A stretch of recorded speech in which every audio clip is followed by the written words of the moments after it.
It's the kind of island you can dream about. No hustle and bustle, no problems. Every day is a perfect day, and every night the island is bathed in starlight. The lives of its people are keyed to eternal things. The sea they love, the incoming and outgoing of its tides.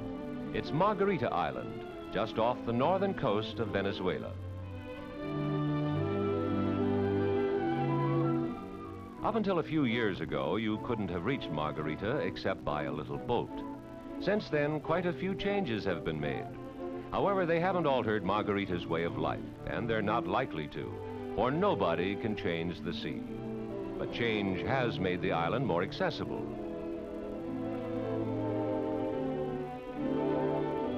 To get a better idea where Margarita is located, let's look at this map showing Venezuela's position on the northern tip of South America. Margarita is just 2 hours' flight from Caracas.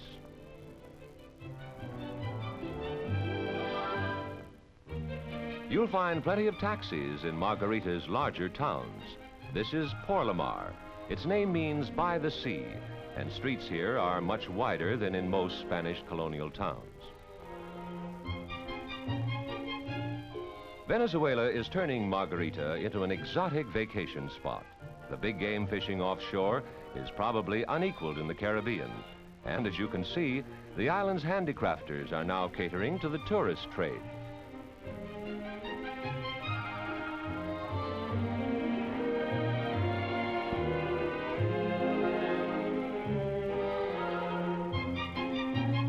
You just couldn't be seen in a hand-me-down hat, not in Margarita.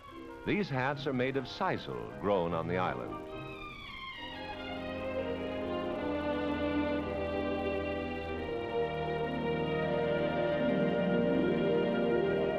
You can't say Margarita without thinking about pearls. The Spaniards and their descendants have fished for pearls in Margarita's waters for over 400 years. They're still known as among the richest beds in the world. Venezuela's government has very wisely outlawed any mechanical means of gathering the oysters. Anything less selective than human hands can destroy thousands of potential pearl-bearing oysters in a single scoop.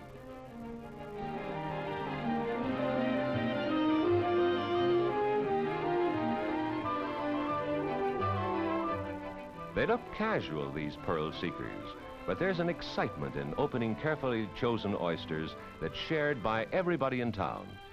A pearl that sold for $50,000 was found some years ago. The yield in any 1 year runs about $500,000.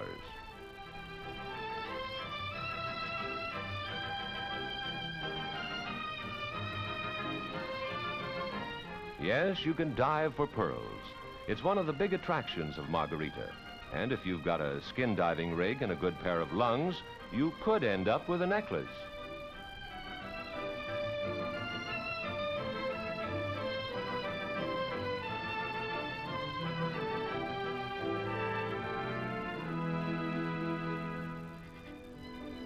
Collecting pearls isn't too important when there's so much fun in just hunting for them. Well, they haven't found that oyster bed. This gentleman has his own way of finding pearls. He digs them up right out of the sand. That jug, which he found in the ruins of an old Spanish town, held 9 pounds of pearls, and some were already drilled for necklaces. He's Dr. Joseph Cruxent, a Venezuelan archaeologist.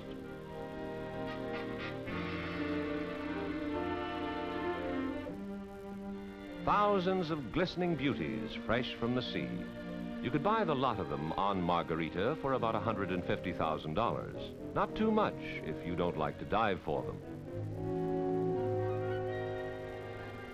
Old forts, some with highly romantic histories, are still standing on Margarita.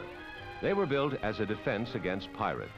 Later, when Venezuelans were fighting for their independence, they were a defense against the fleets of the Spanish crown.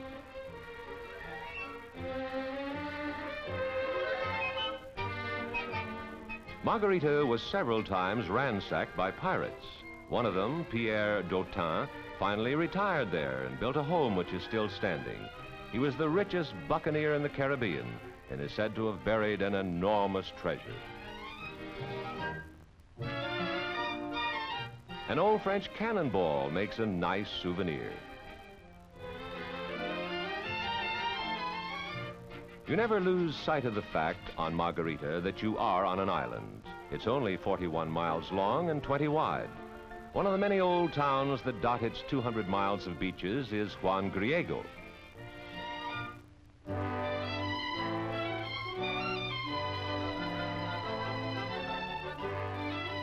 Anyone for water skiing? The bay at Juan Griego is perfect for all water sports. The climate has an invigorating desert-like dryness.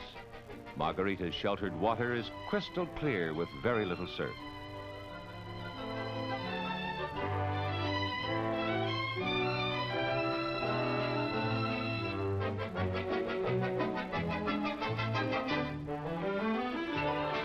Other parts of the island have a wild beauty that seems alien to its quiet towns.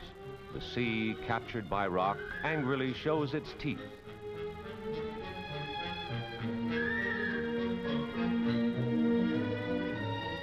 Robinson Crusoe would have felt at home on this stretch of beach, nobody within miles. And what do people do when they're playing Robinson Crusoe? Well, they look for food.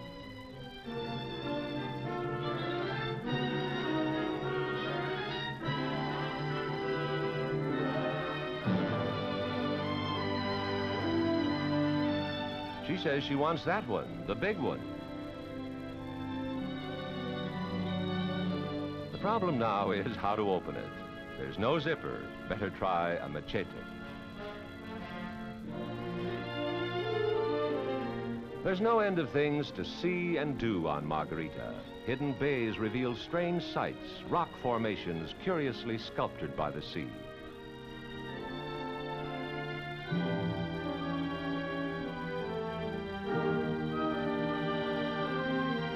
Seabirds roost on that rock, and for a very good reason. The waters beneath it teem with fish.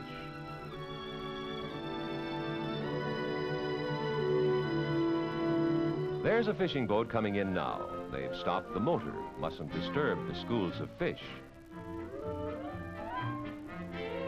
Fishing is the #1 industry in Margarita. It's even bigger than the pearl industry. Here, the whole town turns out to net the haul. Men, women, and children all lend a hand when the strike is a big one.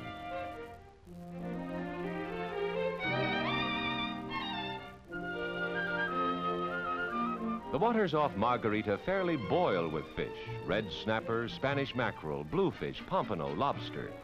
Any morning at the colorful fish markets in Porlamar and Juan Griego, you can have your choice of at least 20 varieties of fish. For the sportsman, there are blue marlin, sailfish, tarpon, bonefish, and other sporty varieties. These are tuna.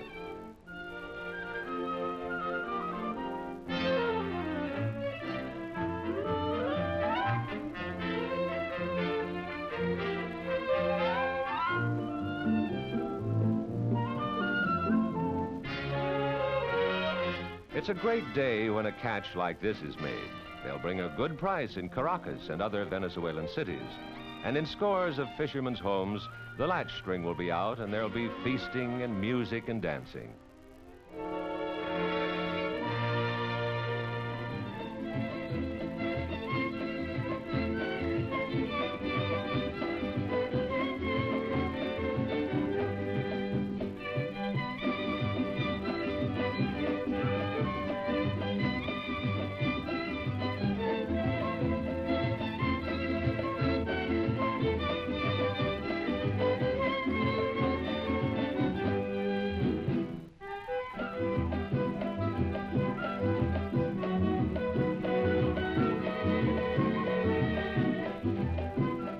This dance grew out of the fishing industry. It tells an eternal story of the fisherman and the fish. A story of thanksgiving. A story of people whose lives are keyed to the sea they love and the gifts it brings.